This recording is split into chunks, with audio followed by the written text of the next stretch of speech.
Mark, please give us a brief bio on yourself. My name is Mark Anthony Strum. I was raised in a township when I was a kid. It was very rural. It wasn't grown up whatsoever. And I went to school there, and that's where I had this encounter, which has affected me most of my life. And I'm 61 now, and it still bothers me. Very unnerving even to this day. Once this happens to anybody, you're going to realize you're not the top of the food chain. And it will affect you in ways you've never dreamed. But I hope this reaches out and touches other people, that they're just aware and they don't have their heads buried in the sand like most people do. There's more out there than meets the eye. And once you become aware of it, it's like, actually I say I had a 98 Jeep, and everywhere I looked I saw a 98 Jeep. If you're aware of it, you can at least stay clear of it. And that's all I have to say about that. In the pre-interview, we talked about how, in a way, it's a curse that you had that encounter that you had when you were 10. But I also mentioned the fact that maybe it is a godsend that you had it in another way. Now that you know that they're out there because of that encounter you had, in a way that does give you an advantage because you know to look out for them, you know not to do certain things that people who have no clue that they're out there wouldn't even know about. Absolutely. If I go out in the woods or something, I will not wear bright clothes, because that's like wearing a meal ticket sign on me. And if it's thick underbrush that it's very hard to move through, I will not go in it. Because if you can't see 3 or 4 feet in front of you, or you don't know what's creeping up behind you, you stay out of thick underbrush or thick pine trees or whatnot, because you don't know what's below it. Something could be in the trees. You don't know. Drop down on top of you. You always have to keep a clear view all the way around you and be aware of your surroundings. If you're not aware of your surroundings and you're focused on, oh, look at the birdies, well, you're looking for trouble. You could drop into a ditch, or something could jump up on top of you, walk into a bear, or walk into one of these things. And you don't want to walk into one of these things, I'm telling you. Because your pants will get wet real quick, and you won't know what to do.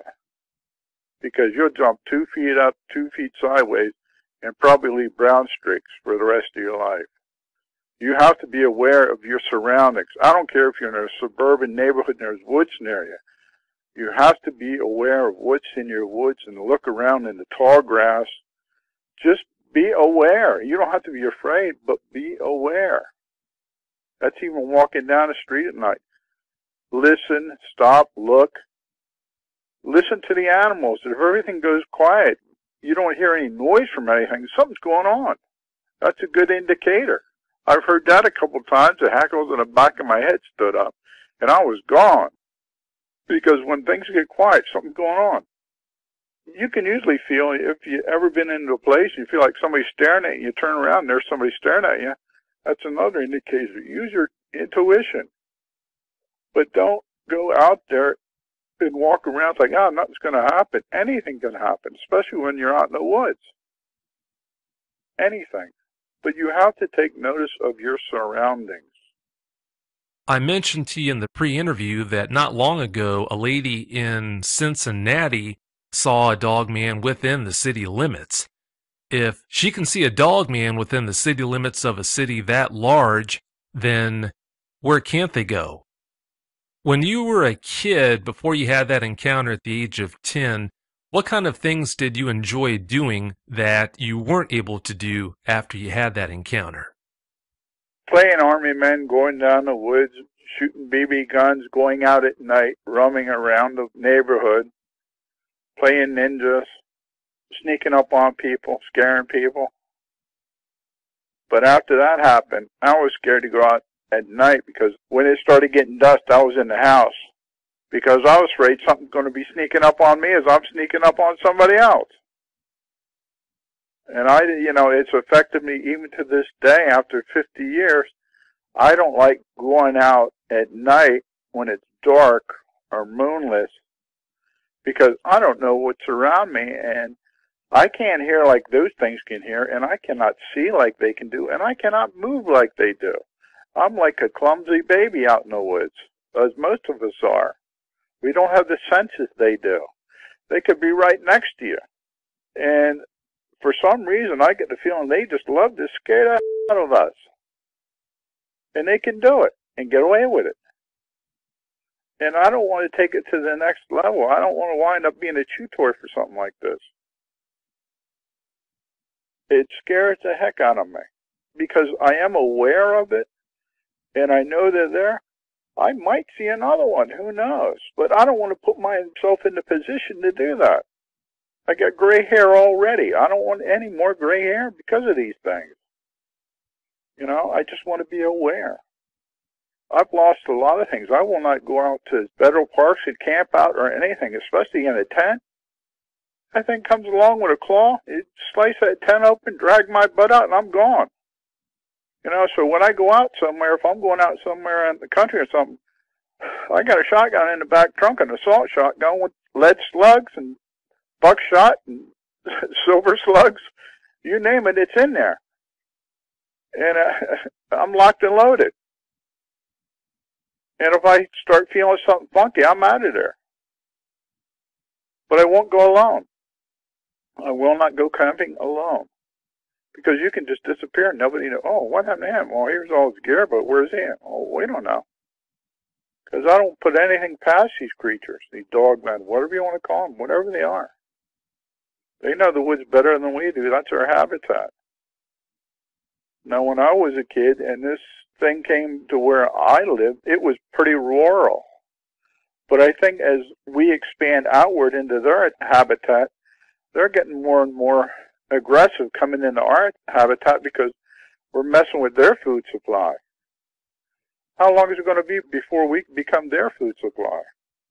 As they're coming into cities and stuff, you have a lot of darkened alleyways, a lot of darkened places for them to hide during the daytime and hold up. In Cincinnati, walking down a darkened street at night, subway, alleyway, who knows? They could be hiding there.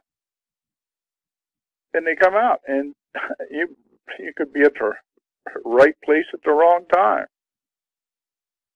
And you don't hear many people talking about them because, oh, you're nuts, you're crazy. I heard that all the time when I was a kid. I tried to tell that. And my father, when my parents came home, I was home alone when this happened to me.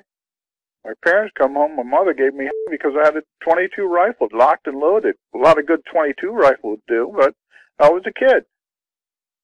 My father just kind of looked at me like, okay, what can I say?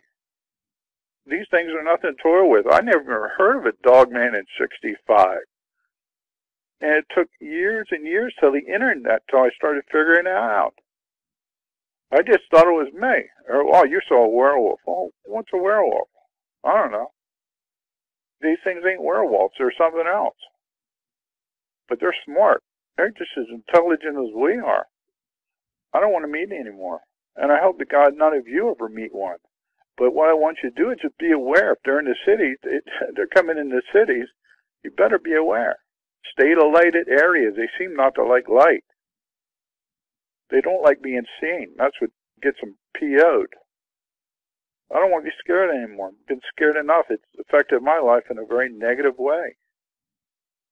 But I'm coming out of it. I'm starting to understand and control that fear into a respect of what they are. I'm trying to figure out what they are. If I understand the nature of everything, then I understand the thing. So I'm trying to study them and figure them out. What they are, where they come from. I don't know. I just know they're real. I'm not sure if it's more unnerving, the idea of running into one of these things in an urban environment, walking down an alley, or some other place like that in the city at night, than being out in the dark woods and running into one. The idea of that is just so over the top. Having said that, Mark, let's get into this encounter that you had. Please tell us why you were at the location of your encounter, and also give us every last detail that comes to mind. Well, it was approximately 1965 when I go back. I was still in grade school. I was approximately 10, my parents went off shopping, and you know, kids being kids, 10 years old, I don't want to go home. I'm go with you. I'm a big boy. So they left me home. And I'm watching TV, you know, doing kid stuff, playing with my G.I. Joe dolls, which was a big thing at the time. And I had the idiot box on watching TV, and I'm just sitting there minding my own business. It's dark out, maybe about 8, 9 o'clock at night. And it's quiet, so I'm just sitting in the living room. Well, I live in the trailer, and I'm in the living room. There's a combination with kitchen. You go down the hallway, and there's one bedroom, 2 bedrooms, and then the master bedroom. There's a bathroom way before that. But anyway, I'm sitting there in the living room. I hear this rapping coming from the back bedroom on the window. And I ignore it for a little bit, and I hear it again. All right, what the heck is this? So I get up out of the chair that I'm spinning, and I walk down the hallway, and the curtains are drawn. And I hear a rap again. I open the curtains, and this thing is looking at me. And it looked like a giant wolf. I mean, I didn't know what to do. And it was like, it had like a grayish black fur. It was enormous. The head was enormous. The teeth, I'll never forget the teeth. They were enormous, and they were a whitish color that went up to a yellowish color, stained yellowish. Sounded like a tartar, like they've been used a lot, like tartar color. And it had like a pinkish tongue, and I looked at the eyes, and they were bright red. And oh man! And the thing just let out this low growl, and it hit me, and it's like, I didn't know what to do. I was frozen. And I looked at it, and it had ears that shot up on either side of his head that looked like a timber wolf. And on top of each ear, there was 3 hairs. But it felt like it hated me. For some reason, it hated me. It was full of malice. Like, if it wanted to kill me, it was going to kill me. And it just stared at me and stared at me and stared at me. And I looked down, and the thing was standing up. It wasn't leaning, it was standing up. And it pulled his head back like it was going to smash the glass with his snout. And I took off running. That fast, I bolted. We had rolling doors in the bedroom. I rolled the door in the bedroom. Now I think about it, it's funny. It kind of went through that trailer like a Cracker Jack box, went through that door like cardboard. I ran down, went in my bedroom, grabbed a .22 rifle. I had a Remington tubular loaded it up with .22s, ran down, jumped in the chair, and just sat there, frozen. I wouldn't look out the windows. I was scared to death to look at any windows around me. They'd probably looking at me, I don't know. But I just stared at the wall. I wasn't paying attention to TV. I wasn't doing anything. Then after a while, my parents came in. My mother was looking at me like, "What are you doing with a gun?" I saw kids stumbling around. And she gave me a royal about having a gun. Well, I said something to my father. He didn't say anything. So, okay. I didn't sleep all that night. Oh, man, this thing scared me. I'll never forget it. It's burned into me. But I felt that it took something from me. I feel like I'm linked to it. Like it somehow did something that I'm linked to it that, how can I explain it? It could have tore me up if it wanted to. But it didn't for some reason. He let me for some reason, but it took something from me. But anyway, the next morning I went up the street to, at that time, my best buddy, Bobby. I said, "Bobby, you got to see this." Well, it had rained that night. And he come down and, look at the tracks. Holy Christmas. And they were bigger than my hands put together. Standing at the window. And this thing must have been 8 foot tall to look in that window because this trailer was up on stilt things, with cinder blocks. And to look halfway through, it must have been 8 foot. So we followed the tracks down towards the woods. And all of a sudden, bing, they stopped. And we're looking around where there's trees around us. So we never paid it no mind. Maybe it jumped in a tree or something. I don't know. But every time I went down in those woods, the hackles on the back of my head would stand up, and I was gone. And at nighttime, you would never catch me down there. It was like, for some reason, something was down there. And then years later, I came back to that place. It was called French's Woods. I still feel like there was something watching me, and I would never go out in those woods at night. And even at night when I lived there, I would never go out in the backyard at night. And I was grown then. And even to this day, at 60 years old, I will not go outside at night in a rural area without having some kind of firearm on me. But that thing was the biggest wolf thing I've ever seen in my life. And it could have just chewed me in half. It was gigantic. And it was a monster dog. And the head on it was the biggest thing I've ever seen in my life. It makes a German Shepherd or a normal timber wolf look like a pup.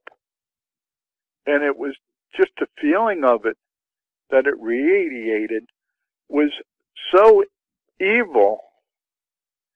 It was like it was saying to me, I'm the king of the mountain and you're nothing. Stay away from me or I'll hurt you. And to this day, it has affected me, so I'm very well aware of my surroundings at all times. And if you're traveling at night in cars, stay away from real dark wooded areas. Be very aware. Because these things are big enough to turn your car over, do whatever they want to do. And I get the feeling that they're just like people. You have good, you have bad. You got some that just like to tear your butt up. They're just like people. But you just don't know what they are or what their intent is. And I don't trust them. But see, go the other direction, please.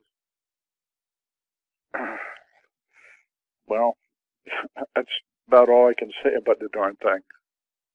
What shape did the footprints have, Mark? Were they round or more hominid in shape? Oh, they were round. They looked like a giant wolf print. They were bigger than both my little hands together. I mean, they were enormous. Then they had claws on them, too. You could see the claws. And they were really spaced far apart, like it walked on 2 legs. They weren't like a dog walk. They had a stride to them. You're saying instead of left, right, right, like a dog or a wolf, you're saying that it had a left, right, left pattern. Right, just like a human. It had a stride. Ew. Did you ever come back after the fact, measure it with a ruler or a tape measure to see exactly how big those prints were? Hey, I was 10 years old. I was too scared to go back there. I stayed away from that thing. Good idea. And I was only 10 years old. My buddy was 10 years old. And we knew something screwy going on. We stayed away from that area for a while. We went camping down there one time, and we were on a motorcycle, a Honda 90, a red Honda 90. It had a little luggage rack on the back. It took us 3 trips to take everything down there in those woods. We built a campfire, and we started hearing something real heavy moving around us, making noise. Well, it took us only 1 trip to bring everything back, and with me sitting on top of everything. We weren't taking any chances. We were gone. You know, we would go down there and play all day during the daytime where we could see everything, but ain't no way. I felt like something was watching me, but I couldn't get through those woods fast enough. Sometimes it would be nice in there, and everything would stop moving. Crickets would stop cricking, and it would be flat, dead.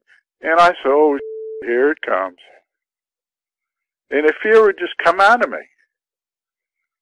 You know, you could just boo when I my pants. Pardon my French. But that's why I avoid real thick areas that I can't move in. Or, you know, I'm aware of it.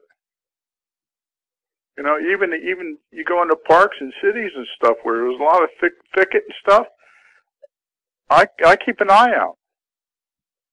I have to. It's not only for me, it's for, you know, if there's kids in there playing stuff, I'm looking out for the kids and stuff. Because if I spot some, I'm going to get the kids out of there. If they think I'm nuts or not, so be it. I don't know what these things' intent is. Maybe it's a good thing I did see this thing, because now I'm aware. Maybe I can help somebody else or save somebody else bacon.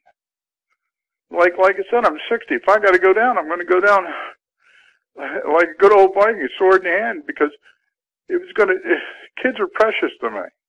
I don't have any of my own, but I love the little buggers. But I don't want to see anybody get hurt by these things. Ignorance will kill you. So maybe it's a good thing. That's how I look at it. But I'll never forget coming out of the woods on that motorcycle. 3 trips down, 1 trip back. That was pretty good. And I kept looking behind me as we're getting out of the woods I'm on that motorcycle. And the woods are called French's Woods. I don't know what it's like now. It's probably all grown up. But I think this thing was passing through. Sometimes it do. But it's just a scary thing. And then I just only recently started researching it, found that other people had the same thing, because when that happened to me, nobody knew what it was. There wasn't no internet. There's nobody talking about it. If you talk about it, you're a nut. You're a screwball. Even today, people think I'm crazy when I say something about it, so I keep my mouth shut. Because they don't understand what people don't understand. They don't want to understand. What people don't understand, they're afraid of. Well, I want to understand, so I'm not afraid anymore. But you have to be careful. Whoever's listening to this, you got to be careful. In the cities, out of the cities, you think humans are predators? These things make humans look like toys. You can take your worst nightmare and compound it 10 times, 100 times. These things make the worst bad guy look like a puppy. And they come in all different sizes and shapes. Some are smaller, some are bigger. I don't want to see the giant ones. But that's the way that works out.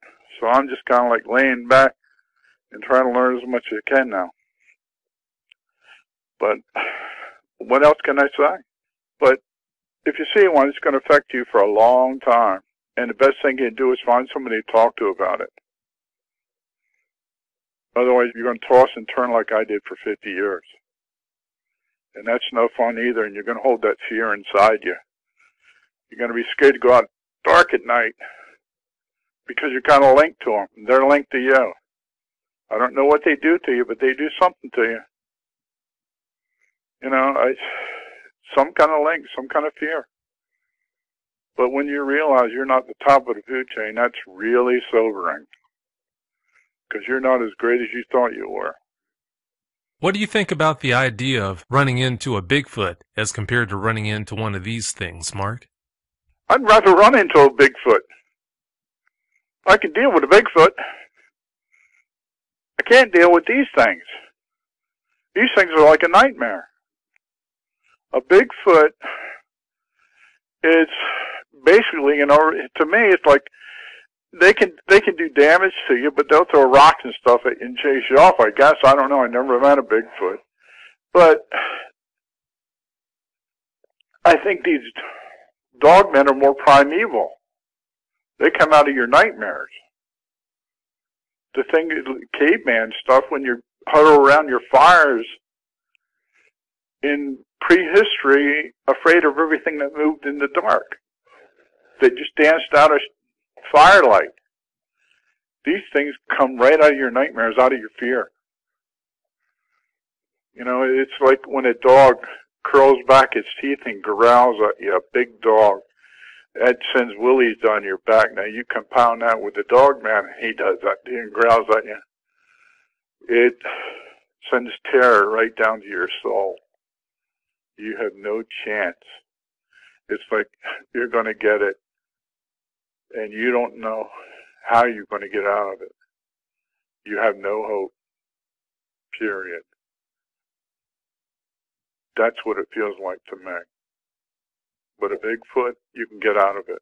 Because to me, a dog by himself is okay, but I don't feel they run by themselves. Dogs run in packs. Do these things run in packs? That's my question. I can deal with one. I can't deal with a pack. I'm an hors d'oeuvre. That's simple. Because of how your encounter played out there, Mark, it does point to the fact that that dog man just had terrorizing you on its mind. It didn't want to actually hurt you. If it wanted to hurt you, it would have broken into that trailer like you mentioned and done whatever it wanted to do to you. I don't know why they get such a big kick out of terrorizing people, but it sure does seem like they do. When you're talking about your encounter, that reminded me of an encounter that I spoke with an eyewitness about from Alabama. When he was a kid in the early 70s, he was asleep back in his bedroom in this very rural area where his family lived. The window was open because it was a hot summer night. I think he had just fallen asleep when this thing reached through that window, right through that screen, grabbed him by the ankle and started pulling. Well, when he woke up and started thrashing, it let go. As soon as it let go, he jumped out of bed, ran up the hallway, and jumped in bed with his mom. I don't think his dad was home at the time. Now that dog man or Bigfoot, whatever it was, he had previously seen a dog man just outside of his house, so that's what I think it probably was. Either that same dog man coming back, or maybe another one that had been running with that previous one coming back to do that to him. But it's clear it had a hold of his ankle. He was a boy at the time. If it wanted to hurt him, it could have snatched him right out that window by his leg and had its way with him. But it didn't. It let go of his ankle after it had terrorized him and let him go. So that dog man must have had terrorizing him on its mind. Why they like to do that, I never will understand. Well, maybe they have a very strong sadistic streak, or maybe they feed off of fear. That's a possibility too. Because you don't do something if you're not getting something out of it. That's how I look at it. These things are getting something out of scaring the hell out of kids. Kids are very emotional. They put off a lot of energy. So who knows? Or maybe they're just very sadistic creatures that like to terrorize. And they do it because they can get away with it. But it seems to me that they're very sneaky when they do it. They do it to people or kids and people that are in out-of-the-way places where nobody else sees them very much. So that's what I think. Who knows? They are really good at what they do. There was another incident, actually there have been several incidents like this that I've been made aware of and spoken with eyewitnesses about. One boy was in his room late one night when all of a sudden he heard this sound at his window. Now mind you, he was in a second-story bedroom. He's in bed, hears this tapping on his window, goes over, parts the drapes, looks out. Here's this dog man that's clinging to the side of his wall, looking in, grimacing at him, kind of snarling without making any sound. That dog man could have easily broken through that glass and snatched that boy up, but it didn't. It seems like, just like with that Alabama incident, once the deed was done, that boy was scared within an inch of his life. The dog man was happy and left. Like I said, maybe they feed off that fear. They get their jollies off. Who knows? I don't want to see him again. And next one that does it to me and when is going to get a face full of buckshot. You just mentioned buckshot. That reminds me of an interesting tidbit about something you discovered after you had that encounter, and consequently after your dad passed away. You were going through his ammo, and you discovered something very interesting. Right. When I said that, when I told my father what happened was he was down, he was from North Carolina, Rocky Mount, and he used to tell me a lot of ghost stories and werewolf stories when he was a kid. And he said he saw a lot of crazy stuff in Okefenokee Swamp. And he talked about werewolves and whatnot. And, he passed away, and I was going through his things, and I came across a box of shotgun shells, and I said, these have wax on top of them. I wonder what the hell's inside of them. So I opened them up, and there was silver pellets in them.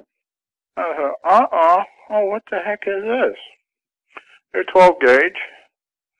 And I dumped them out, and it looks like he had taken silver coin, taken heat to them, and melted them and dropped them into a pot of water, scooped them back up and put them in these shotgun shells and just put them away for safekeeping. Well, I never thought anything about it. I emptied out the shotgun shells.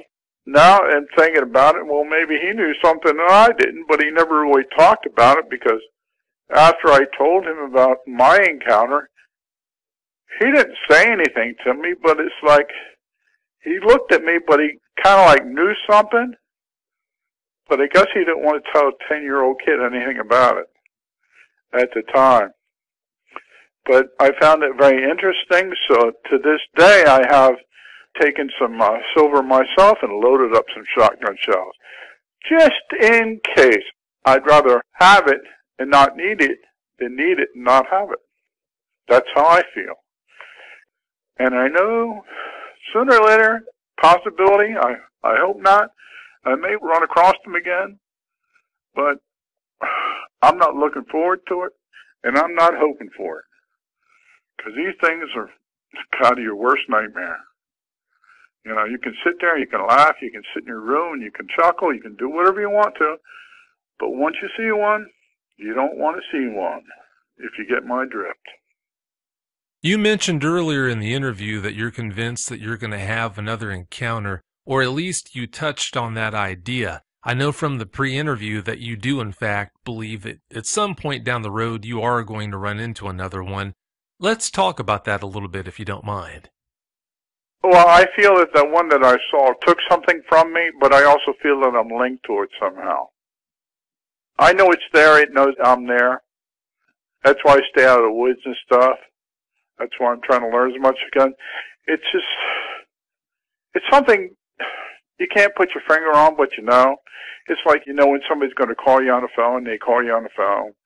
It's just one of those feelings. You know they're there, and they know you're there. It's hard to put your finger on it. You know, it's like I'm not looking for it, but I'm preparing for it. If it happens, it happens. If it doesn't, it doesn't. But I think there's more to these things than meets the eye. I think they're just as smart as we are, and smarter in some other aspects. If the situation is right and everything falls into place, yeah, I will see another one. But I'm not going to be that scared little boy again. I'll be a scared man, but at least I'll have it under control and know what to do. I'll try to get out of the situation any way I can. Period.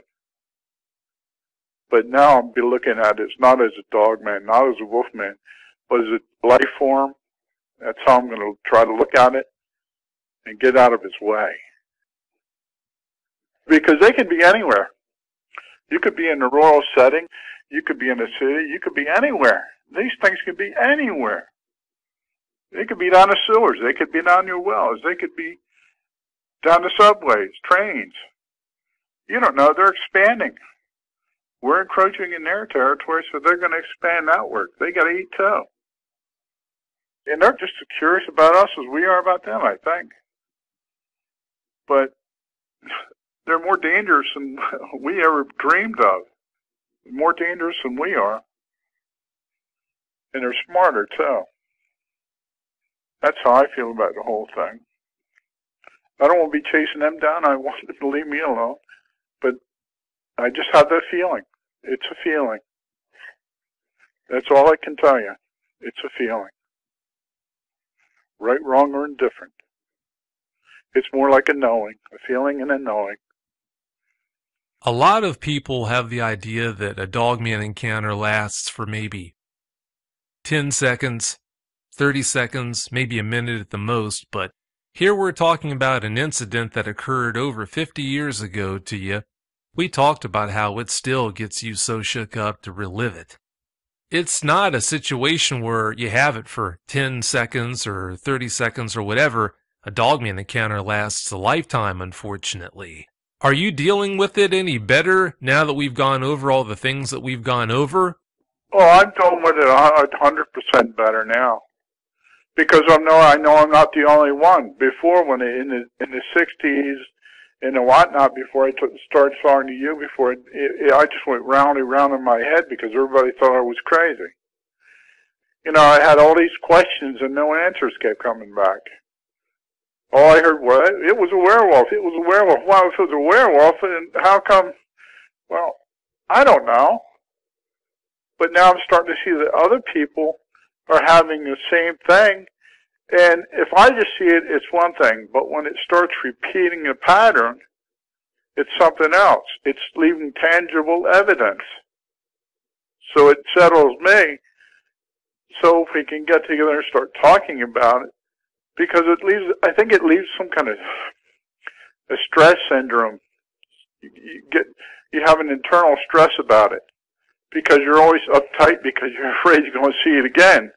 But once you find that other people have seen it and it comes out, then the stress lessens because you're not alone. For the fact that other people are going through it too. And you're not crazy. Since our first conversation, Mark, there were a lot of things that really impressed me about you. One of the things that's impressed me the most is your concern for the safety and well-being of others. Several times in that conversation, just like several times in this interview tonight, you've mentioned concerns about the safety of others, looking out for kids who might run into these things and other types of situations where people might encounter them and get hurt. I can't tell you how impressed I am by that fact about you. Well, I'm going to dig in as much as I can about these things and, find others that know about them, that know more than I do. And I'll face my fear and start sticking my heads on the wood with others to figure out what's going on and what exactly do they want or what they are, and learning more and more about them so others don't have to pay the price. I'll be going on 61. I got about 10 more years in me, so I'm not really too scared. If I'm going to go, I'm going to go. They can't do much more to me. They've already scared me witless since I was a kid. There's not much more they can do to me. But if I can enlighten other people as to what to do and what not to do, it's just like grizzly bears or wolves. If you know their habits, you can figure them out. If they're just as smart as you, or what what they can do and what they can't do, then you have at least something to build on. You have a database. But I don't want to see anybody get hurt. Like, if you explained to me once that people have been hurt by them. I don't want to see anybody, kids, people disappear from what I've been reading and from what I've been watching. People do disappear, so something's going on. Now, what if it's your brother, your little kids, your daughters? You're going to pay for that for the rest of your life. If you can stop that with just one person, and these things snatch them just for ha-has and did make them disappear, and you can stop it and make them disappear, it's all the better. Because you're helping them out. You're making people more aware to what's out there. People don't want to believe what they can't see, touch, and feel. And they see these pictures and stuff. Say, aha, look about this. It's a real monster. And people hook up stuff all the time. They don't know what to believe. So it's better to be safe than sorry. Even if you're unsure about something, give it the benefit of the doubt. Don't just instantly discredit everything. Give it the benefit of the doubt. Just like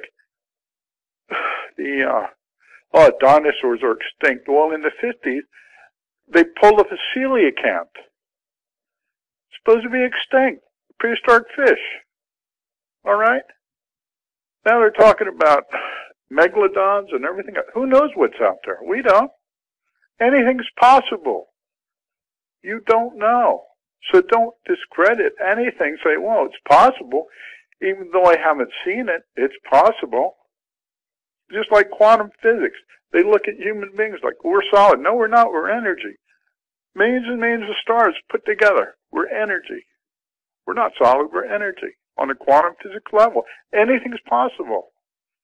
Start opening your minds and opening your eyes to what could be, the possibilities.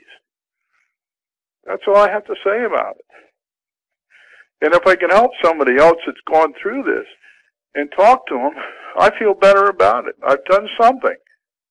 Instead of sitting there crying about it, I've done something and left somebody in a better space. That's how I feel about it. And put knowledge out to people. It's important that people know what these things are because they see them, oh, I saw a dog man. Oh, you're nuts. Well, I see a dog man. He's 6 inches from my nose. Well, then it's too late.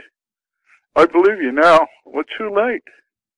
Or my kid got ripped up or my dog got tore up. It's too late. Start opening your eyes and keep your eyes to your surroundings, not only for yourself, but for your kids and loved ones. You don't know what's out there. You could have a bear in town. You could have anything in town. Be aware. Most people lost the instincts to be aware of the surroundings. They're dead with their instincts. Take that extra minute to look around you and look. And at nighttime, look around you. Listen and look. If things are making noise around you at nighttime, cool. If they get real quiet, take a second look. Something's going on. That's all. But the most important thing, look out for each other. These dogmen ain't looking out for you, I'm telling you not much. And they're good at it. But I don't want to get chewed up. I don't want you to get chewed up. But don't go out in the woods looking for them by yourselves or with a group with a camera. You're asking for trouble, and you will find it eventually.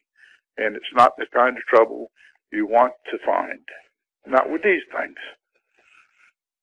If you want to talk about them, learn about them, go to somebody who knows about them and discuss it. Don't go out in those woods digging for them because you might disappear. Oh, well, so-and-so disappeared. Or you might get chewed up. It's not the way to be. Those are a lot of good words there, Mark. I hope that by coming out publicly tonight and revealing the details of that encounter you had, I hope that really helps you get over the effects you've had to deal with over the past 50 years.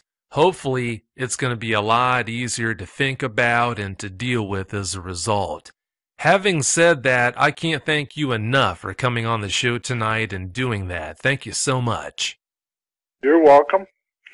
Take care of yourself and care about the people around you. If there's anything to do for you in the future, let me know. I really appreciate that. Thanks again. You're welcome. Have a good night. Thank you very much. Bye. Bye. If you've had a dogman encounter and you'd like to speak with me about it, whether in private or on the show, you can reach me at contact@dogmanencounters.com. I'd love to hear from you.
Hi, everyone. Thanks for listening to another episode of Dogman Encounters Radio. I'm Vic Cundiff, and I'll be your host for the show. Tonight's guest is Laura Love.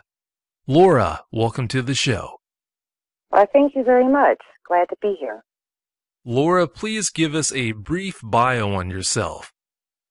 I live in Western Michigan, and I retired Sheriff's Department, former Navy, 51 years old. I guess that's really about the only thing I got to say about that. Well, that's an interesting background to say the least. Because of your work history, did you hear about any dogman encounters in the area coming across the dispatcher's radio? No, I've never actually heard that. We've had more UFO sightings, strange lights, maybe a Bigfoot sighting, but never anything dogman related. Considering where you worked, the state of Michigan, it almost seems like you'd have at least some activity in your area, no matter where you're at. But I guess things like that are kind of kept on the down low, so maybe I shouldn't be all that surprised. When you were growing up, Laura, did you have an interest in Bigfoot and other types of things like that go bump in the night? I've always had an interest in that kind of thing. The movies that I grew up watching in the late 70s and early 80s was, a prime time for the horror genre and, the ghosts, Frankenstein, the vampires, all the things that go bump in the night, the paranormal. That was something that was just coming into being interesting, and so everybody, I think, at that time had an interest in it. And, some people, I think, have maybe moved on from it, and other people have gotten deeper into it. If there's something odd on TV to watch, I'm probably going to be watching it because I find it more interesting than the news. Yeah, I can understand that. Without getting into the actual details of your encounter yet, I want to ask you, having had your own dogman encounter, what do most people have wrong about what it's like to have an encounter like that? What do they have wrong about it? I think that a lot of people may have seen things, especially in this area. It's a small community, and I think that when people encounter something that's out of the ordinary, they keep it to themselves because public opinion in a small community can, make or break people. There's some people that take a lot of stock in what others think, and then, of course, there's people that don't necessarily care what other people think. But I think that there may be encounters that have been experienced by others in this, general area, but they have never come forth because who wants to be labeled, crazy or hallucinating? That does make good sense. It's one of those things where until you're placed in that position to have to consider your options on getting help for dealing with what you experienced, it's easy to overlook the problems that you would face if you did have an encounter like that. I agree. I think that a lot of people will chalk it up to, well, that was weird, or I'm not going to tell anybody, and they put it behind them as quickly as possible and then try to get back on with their lives, the normal part of their lives. They don't want to deal with the abnormal or the unusual or the frightening aspects of it. They feel safer ignoring it and chalking it up to their imagination. It's kind of a whole ostrich with its head in the sand philosophy is what you're getting at. Yeah, I think so. Just my experience dealing with people in law enforcement, that was a lot of my experience with how people deal with things, even the bad things that come along in life that aren't unusual or paranormal. They are in denial. Some people, that's just how they deal with it. They deny that it happened, and they create the normal bumper around themselves for protection. Everyone's got different coping mechanisms to try and help them through a situation like that. You can't say that one way is necessarily wrong or better than another way of trying to get through it. You just basically do the best you can to get over it and try to move on. Because of your background in law enforcement, you would know the answer to this question better than almost anyone. Let's say that, for whatever reason in your district, someone had an encounter with a dog man. From what you experienced, do you think that people in your department would try to cover it up, or do you think they'd be at least fairly transparent about the occurrence? Well, I think it would depend on the individual that was responding to the complaint, to tell you the truth. It's very subjective. If you have somebody that doesn't take any stock in paranormal or unusual occurrences, they're going to rationalize the complaints that are assigned to them. And then you will have other officers that are maybe more open-minded or have had experiences themselves that will take it more seriously and maybe put more effort into the investigation of the complaint from the population. It's really just, it's all subjective. It's all subjective of the person who is in charge of that particular investigation. It sounds like you didn't have any standing orders that were laid out in front of you beforehand, telling you, instructing you if something like a Sasquatch encounter is reported, if something like a dogman encounter is reported, you are ordered to keep it hush-hush, do not share that info with the public. We didn't have a standing order necessarily, but if you had a complaint, for example, let's just say that a complaint came in of a Bigfoot encounter, the officer would have to duly execute his responsibility of going out and checking into the encounter and try to find out what actually happened, whether or not it was somebody in a gorilla costume or if it was somebody in a big furry coat that may have been mistaken. They try to give it due diligence. I think that depending on who the officer was responding to that call, whether or not they would be able to say, you know, well, it's possibly a Bigfoot, or this is a load of malarkey, and I have to go out and show this person that they were seeing something that they thought they were seeing, but it wasn't really what they were seeing. They were seeing this instead.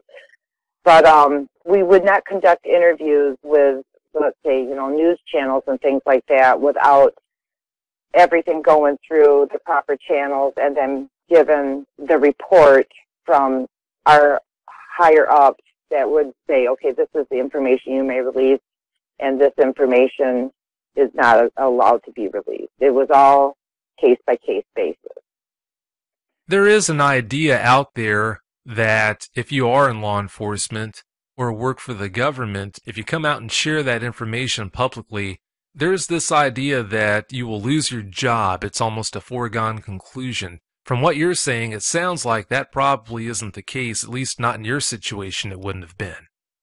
Not in my community, but I guess if you were to, let's say, beat that drum rather loudly and long, they may call you into the office and have a discussion with you and say, you know, you are representing the sheriff's department or, you know, the police department or whatever agency you work for.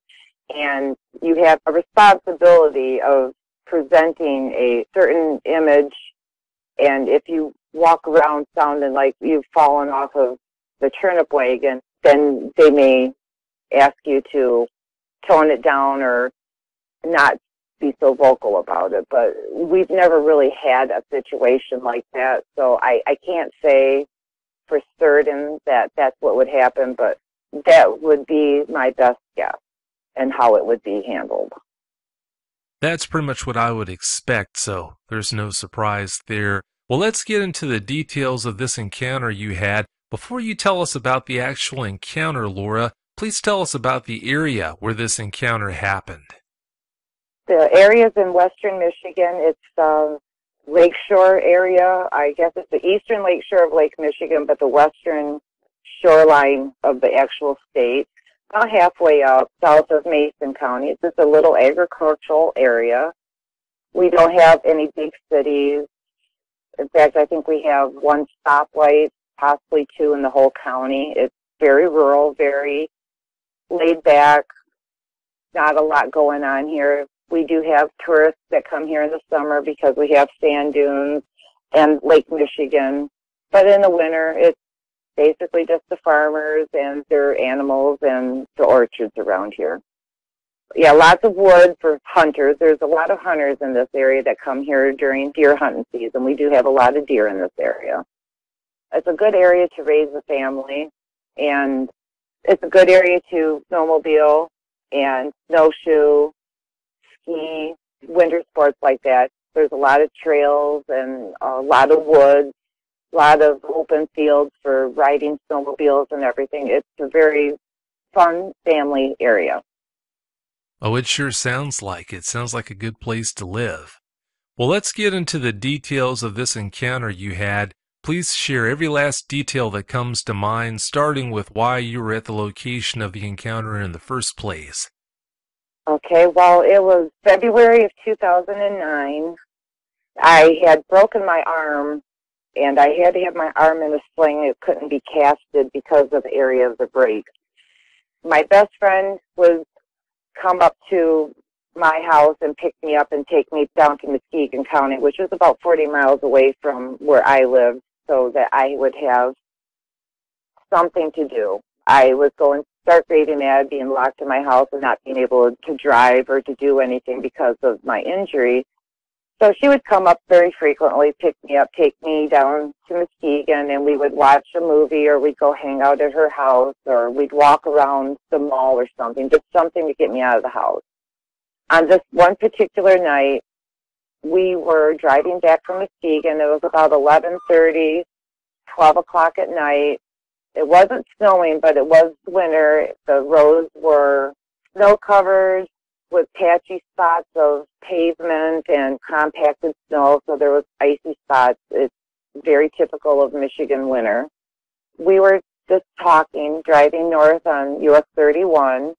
We had gotten into Oceana County from Muskegon County, and we were about in the Roxbury area on US 31. We were approaching an overpass. There was a truck in front of us, I would say probably about 5 or 6 car lengths ahead of us. We were making sure that we weren't too close to him in case, he had a nice patch and we, wanted to prevent an accident. From the left, we saw something moving. It was running very fast on 2 legs. It came from the left onto the road, and it hit the rear quarter panel of the small pickup truck in front of us, which caused the pickup truck to fishtail very wildly. Luckily, the driver of the truck was able to get his vehicle back under control. It continued to run towards the right. It did seem to acknowledge that we were even approaching it in a vehicle. It continued to run. It went down the ditch and then up the other side of it into the long, tall grass and the little brushy type of trees and all the undergrowth, and it disappeared. I don't know why it was there. I don't know where it was going. I don't know if it was being chased or if it intentionally approached the truck to do something. I have no idea what the agenda was of this particular entity, but it was going somewhere with purpose, and it seemed to be very intense. It was very shocking because it was so large. It was at least 7 feet tall. It was very muscular.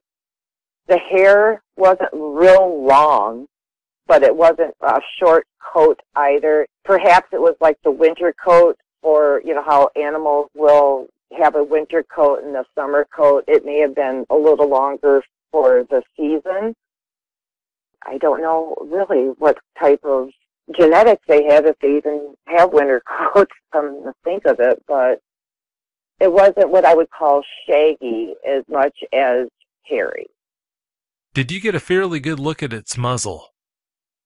Yes, it was long. It was elongated from its face. It had kind of like, a collie, lassie type of nose where it came out very, very prominently and almost to like a pointy type of ending, not nice and rounded, but it was more angular.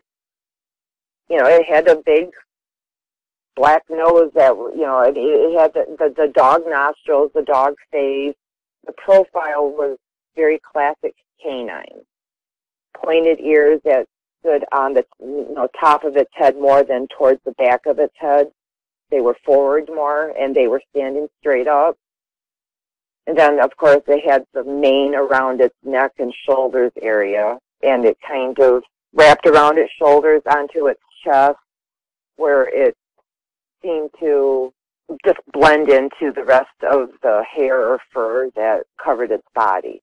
And come to think of it, it didn't have the bare belly like most dogs would have. When a dog rolls over, you see the bare belly, and it was like it was totally fur covered over the front. It was one color, but it was, shades of that one color. It was, it wouldn't be like you took just a brown crayon and colored it. It had various shades of brown, darker brown. It was very consistent with a coat of fur that has all the colors that make it uniquely that one animal, if that makes sense. That does make sense. As far as its eyes would go, it's dark out because of how late it was. Did you ever get a chance to see eye color from this thing? No, we didn't get close enough to see eye color, but it appeared that the eyes were dark. Mostly a profile that we saw of this animal or creature. I don't recall seeing any white, like humans have the white of their eyes, and you can usually see that in profile, whereas an animal usually has just the one color of eye until you get really close and can see that they do have variations in color of the eye. But from where we were, it appeared that the face was completely dark. It didn't have its mouth gaping open like a dog might when it's running, where they have their tongue lolling out of its mouth. It had its mouth closed, and it didn't turn to look at us, but it was very distinctive in profile, a very angular face. You could see the ears, you could see the snout, you could see the outline of the coat that it was encompassed in. It had very long arms, but from the elbow area down to the fingers is where the arms were abnormally long. It seemed to be very muscular. The legs that it was running on, the hind legs, were shaped like a dog. If you were to stand a dog up to look at you, eye to eye, like a tall dog, the legs were like a canine, and it was moving really fast. It was running out, hit the truck, watched the truck fishtail, and the creature, whatever it was, continued on without even really breaking stride. It just didn't seem to affect the dog, wolf, dog, whatever it really truly was. It didn't seem to affect its speed or path. It kept on going. I looked over at my best friend who was driving, and I said, "Did you just see?" And she says to me, "Yes, I did."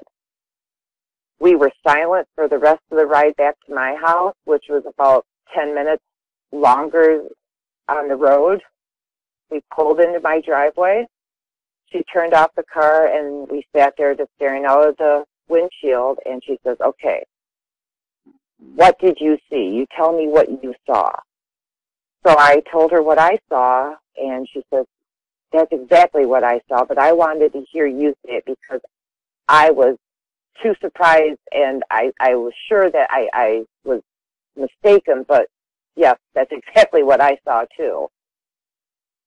It was one of those nights that you don't think that you're going to remember, because it's just like, any other time you spend with your best friend, but it made it so that it was something that was going to stand out in my mind the rest of my life.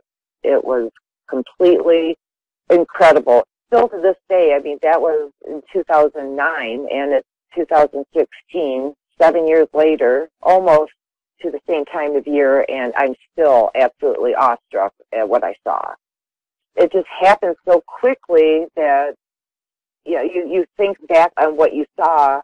And with the training that I had, I try to make sure that I don't embellish what I saw. I try to pull the image up in my mind and give an accurate recount of what I saw and not embellish or assume that I saw something. Like, I do not recall seeing a tail. I would like to say I saw a tail, but in retrospect, I do not recall seeing a tail.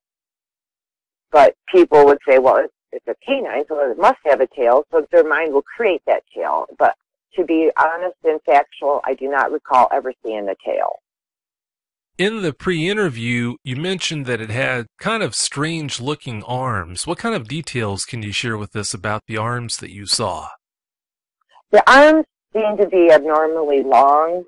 If you were to approach it as a human, where our elbow is, between the elbow and the shoulder, that seemed to be proportionately sized on the creature. But from the elbow to the fingertips, that's where it was very, very elongated, almost twice as long as it should have been. From the elbow to the fingertips, that's where it was longest. It seemed to be almost twice as long as it should be. And if you were to watch that animal with the long limbs on the front or the top, which I would call arms, if it was to be on all fours, it wouldn't look like a dog or a wolf because the arms would be too long. Whereas most dogs or wolves, their front and back legs are around the same length, I would imagine. But this would be very odd to my way of thinking if it was to go down on all fours because the front legs or the arms were so disproportionately long.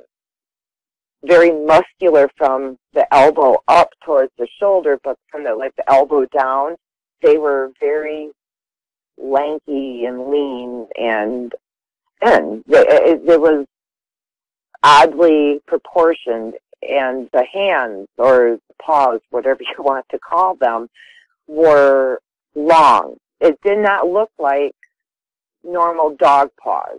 If you were to stick your arm out in front of you and let your hand just hang from your arm, that was very much what I recall it looking like. When it was running across the road in front of us, the arms were pumping like a person would pump their arms when they're running, but it was in a more relaxed manner where we would have our arms up by our chest and maybe our hands slightly fisted and pumping our arms back and forth while we run. This was more relaxed and down by the waist area, lower stomach area, and the hands were very lax.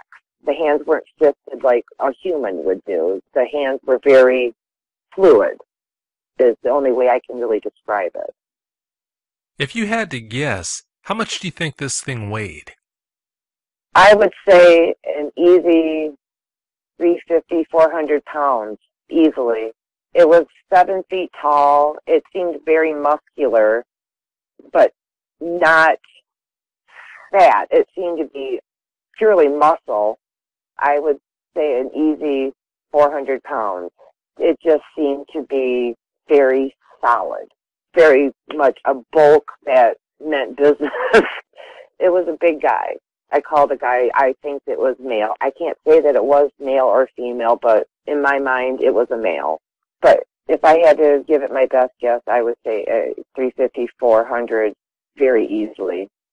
It's hard to determine a creature like that because I really don't know what the normal weight is of a large canine type of animal or wolf. But, yeah, 400 pounds would probably be a safe guess. Well, that definitely sounds like something you wouldn't want to run into on a lonely Michigan road, or I guess I should more accurately say that's not something you would want to have run into you on a lonely Michigan road. Well, that was what my best friend and I were discussing. If we had left 30 seconds earlier from wherever we were, that could have been us that it hit. And she drives a Subaru. So if it had hit the Subaru, would it have done some damage? Would we have spun out? Would we have ended up in the ditch? alone or with it? What would it have done had that happened? After an encounter like that, your mind begins to ask a lot of what-if questions. And frankly, since I've seen it, I've thought about it a lot, and I would really love to have some more answers, because this is something you see and then it's gone, and you don't know if you're the only one that's seen it, because people aren't going to just come forth and say, oh yeah, I saw, a dog man the other day, because, society can be rather cruel. So people, I think, keep the encounters that they have to themselves instead of sharing the information. Everybody's basically left with their individual encounters and trying to figure out what happened and why it happened, or is there more? Or is that part of a pack? Do they live in packs, or are they solitary creatures? It's just, there's so many questions out there that haven't been answered, that anybody that's had an encounter, I sure would love to know the answers to that. There are a lot of things about them that we just don't know. We'll probably never know, but I guess that it all just adds to the mystery. It does. It really does. It enhances it, and it makes you think about it a lot. I know it has made me think about it a lot anyhow. It was in the area that I live in, so, naturally, when you're outside at night, in the summer, in the winter, if you hear a dog barking in the distance, or maybe a coyote or something, you wonder, are they communicating with each other? Do they know that they're out there, or are they prey for these things? It can be rather frightening sometimes to consider the possibilities and the ramifications of something like that being in your area where you sleep at night, and your children play outside. And are you safe in your home? Do these things have an agenda, or are they just trying to exist without being bothered by humans? I would love to know the answers to that, and I'm afraid that I may spend the rest of my life always wondering about that. Oh, it definitely changes things. Once you know they're out there, life will never be the same again. Bouncing back to what you just mentioned about all the thought you've put into this whole dogman phenomenon, here's one aspect of that encounter you had you might not have thought about. Do you think that dogman hit that truck on purpose, or do you think it was an accident? I don't think it was an accident, because when it hit the truck, it didn't really seem to break its stride at all. Had it been an accident, I think that it would have reacted differently to the impact. I'm not sure why it would hit the truck intentionally, but it didn't appear to be an accident, in my opinion. I'd be very surprised if it had been an accident. When you think about how keen their senses seem to be, for it to not know that truck was there, or for it not to know that that truck was going to be there, that's awfully hard to believe. It sounds to me like it did intend to do that, just like what you just mentioned. The curious thing would be why it intended to hit that truck. Did the truck perhaps have an encounter with it prior to that, and it laying in wait for this truck? Does this truck drive through there every night at the same time because, he's driving home or to work or something? It makes you wonder, why would it intentionally hit that truck and continue on its path? And the truck didn't stop. The truck never really slowed down. It got itself back under control and then kept on going. If I had been hit by something, I think my way of thinking is I would have stopped to make sure that whatever I hit or had hit me was going to be okay. That's the type of person I am. If I have a collision with an animal, I would stop, and, if the animal can be helped, then, get help for the animal. If the animal can't be helped, I, put it out of its suffering. It's not something that you just leave there to suffer. So a lot of questions come to mind when I think about that night. As far as the whole stopping idea goes, maybe that old boy did get a glance at that creepy thing in the rear view and that's why he didn't stop. If he did see it, I can't blame him for not hitting the brakes. Right. I have to agree with that 100%. Yeah, I don't brake for Dogman either, so if any Dogmen are listening to this show, please stay out of the way of my car or truck, because I'm not going to hit the brakes. Yeah, we need to get a bumper sticker, "Will not stop for Dogman." Yeah, I'll bet it would be a good seller, especially up there in Michigan. As far as Michigan goes, did you know that you were roughly 50 miles, only 50 miles as a crow flies, from a place called Reed City, Michigan, which is, in a large way, a mecca for Dogman encounters? I know of Reed City, but I did not know that was a mecca for Dogman encounters. It sure is. Yeah, there are a load of encounters that have been reported from that area and continue to be reported from that area. In fact, there's a Dogman researcher, a really good guy named David Kyleman, who lives in that area. That's where he had his encounter. Wow, that's very surprising. It makes me wonder if the one that we saw is from that area and they're moving to the west, or if this is a completely different set of Dogmen. Well, as you know, since Reed City's roughly 50 miles away, for a big animal like that, that wouldn't be anything for it to move from that area where Reed City is over to where you're talking about. I doubt highly that it's the same one that he saw. There are so many Dogmen in that area, I'm convinced of that fact. I'm sure it's not the same one, but if one in that area, in the Reed City area, wanted to come down and pay your area a visit, I'm sure that's just one day's travel for it, so shouldn't be a problem. Well, it's known that wolf packs, when they hunt, they have like a 200-mile radius area that they hunt in, and they try to stay out of each other's hunting grounds. So that would be very feasible that Reed City would maybe encompass this area as a hunting ground for them. Yeah, that does make good sense. I'm sure they do have a very large hunting area that they roam in, so I wouldn't be surprised if they did go at least that far. Right, well, it's almost to the lakeshore, so it would be Reed City to Lake Michigan, and who's to say that it doesn't go the other way and hit the next body of water, because Michigan is surrounded by water on all sides except for the southern part, so maybe it's its hunting ground or its pack's hunting ground. That would be very believable. Have you heard about any other Dogman encounters since you had yours that night?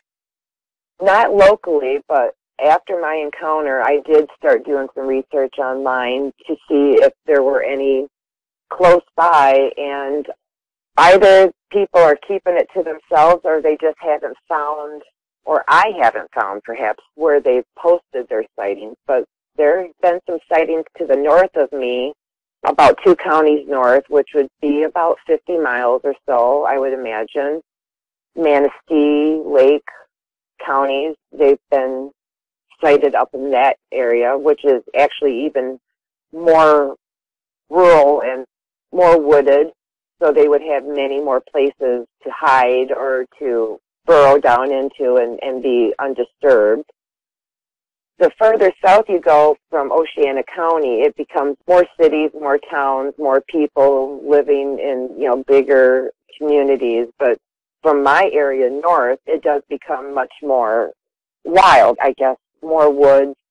Houses are farther apart because everybody has big farms, and so your closest neighbor could be a mile down the road. So I imagine that they find the expanse of trees and fields to be a good area to maybe do their hunting or traveling, because it's not as heavily populated as it would be farther south. That would be perfect habitat for them, so it would only make sense that they'd have a pretty healthy population in areas like that. Well, let's transition into talking about the after effects.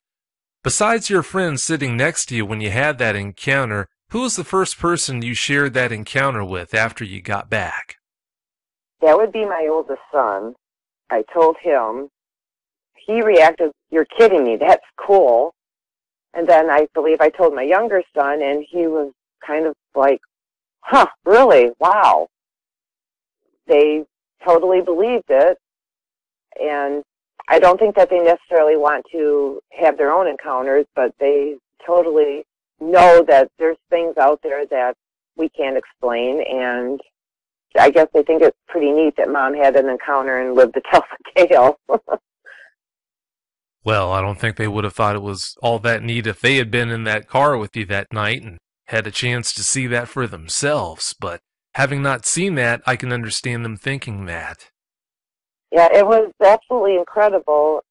I'll never forget it. I'm sure that when I'm, 100 years old and have Alzheimer's, this will be one of those things that I'll never forget. Oh, that I'm sure of. I've got no doubts about that whatsoever. What kind of changes, now that you know they're out there and now that you've seen one for yourself the way you did, what kind of changes have you made in your life? I pay attention more to what goes on around me than I used to, I believe, because you never know when you're out in the woods walking what may be out there watching you walk through the woods. I do not go anywhere without some sort of protection because I know that I am not going to be any match physically or even with agility for one of these animals or creatures. Whatever category they happen to fall in, I'm going to be the loser in an encounter if it was ever nose to nose.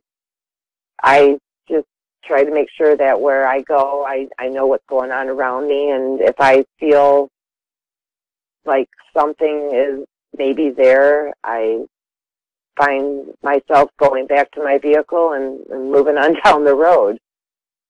Can you function the way you used to before you had that encounter? In other words, can you take the trash out at night? Can you go out to the car when it's parked outside at night and not have too many problems? I don't want to let this define me as a person and make me afraid. I do take the trash out at night, and I do, go out to my vehicle. But when I do that, I do it with a lot more awareness of what's going on around me. I listen for animal noises or brush rustling. I'm much more tuned into perhaps what's going on around me than I was before, where I would just maybe run out and have my headset on or something, listening to music. Now I will leave the headset in the house and go outside, so I am aware of if there's something that I need to be careful of or perhaps be aware of that is out there. I don't let my dogs out overnight anymore, though. They come in the house. They stay in the house with me. I don't know if it's more for their protection or mine. I feel better about having them near me, though. No, that's understandable there. I don't think anyone could blame you. Did this cause you to fervently research the Dogman topic after you had that encounter, or did you kind of ease into that research that you mentioned?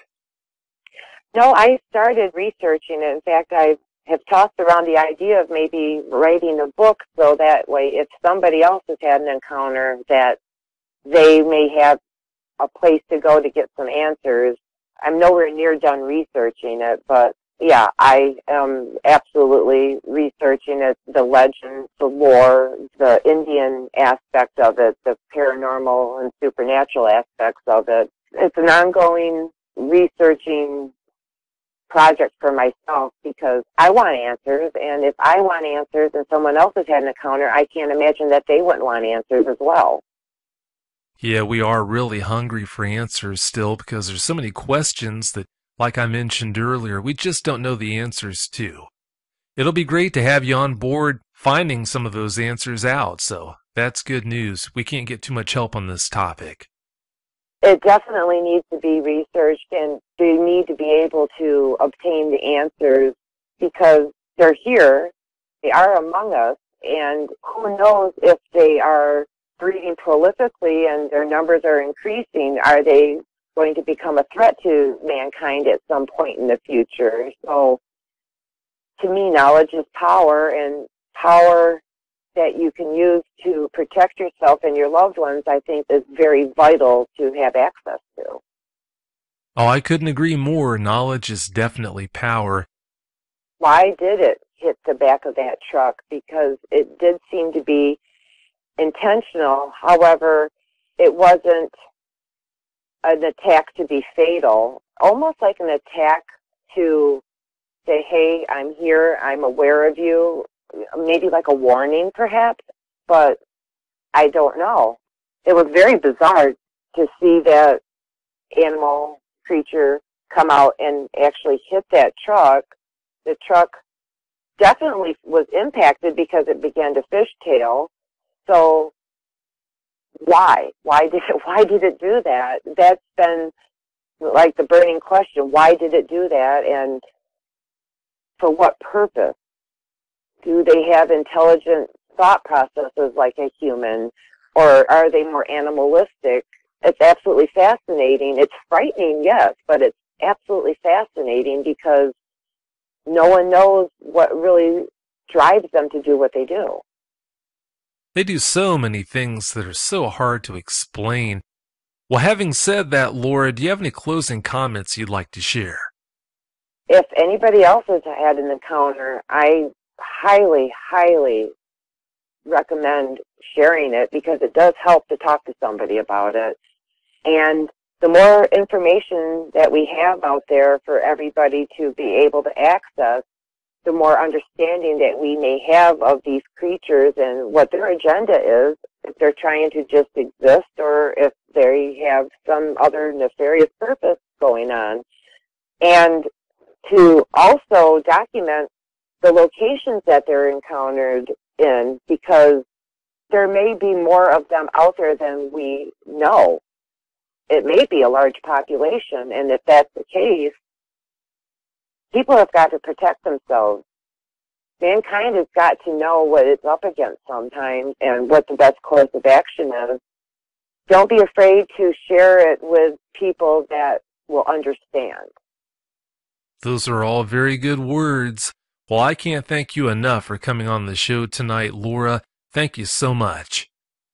Well, thank you very much for taking the time to listen to my story, and I enjoyed it, and I really love listening to the stories that people call in and share, so I'll be looking forward to the new encounters that you come across, and I'll be listening rapidly from my little corner of Dogman area here. Well, that sounds good to me. Thank you so much for tuning in. I really appreciate it. It's been great talking with you. I hope you have a great night. I enjoyed it too very much. Thank you, Vic, and you have a golden day. Thank you. Bye. Bye. If you've had a Dogman encounter and you'd like to speak with me about it, whether in private or on the show, you can reach me at contact@dogmanencounters.com. I'd love to hear from you.